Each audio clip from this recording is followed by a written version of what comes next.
అంతేలే నాన్న, నేనంటే నీకు అస్సలు ఇష్టం లేదు. రే అన్నయ్య, రే పిలుస్తుంటే పలకవేంట్రా? నాకు చాలా ఆకలేస్తుంది నాన్న. పద బయటికి పోయి పానీపూరి తిందాం. నీ చేత్తో అన్నం తినాలనుంది నాన్న. అంత కోపమా?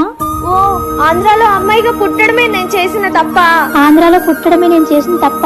త్వరగా వచ్చేద్దాంలే అని బయటికి వెళ్ళాను నాన్న. ఫ్రెండ్స్ అని నమ్మి వెళ్ళానురా. కానీ నాకేం తెలుసు, తీసుకెళ్లి రేప్ చేసి చంపేశారు నాన్న. నన్ను వేరే దేశానికి అమ్మేశారు. చాలా అల్లారుముద్దుగా పెంచుకునేవాడు అన్నయ్య. శవం కూడా దొరకకుండా సముద్రంలో పడేశారు నాన్న. మీరు కంప్లైంట్ ఇచ్చినా ప్రభుత్వం ఏం పట్టించుకోవట్లేదు. రాయి తగిలితే రాద్ధాంతం చేసే ప్రభుత్వం అన్నయ్య ఇది. ఆడపిల్ల కనిపించకుండా పోతే పట్టించుకునే ప్రభుత్వం కాదు నాన్న. ఈ ప్రభుత్వం మళ్ళీ రావద్దన్నయ్య. మళ్ళీ రానివ్వకండి నాన్న. రానివ్వకండి అన్నయ్య.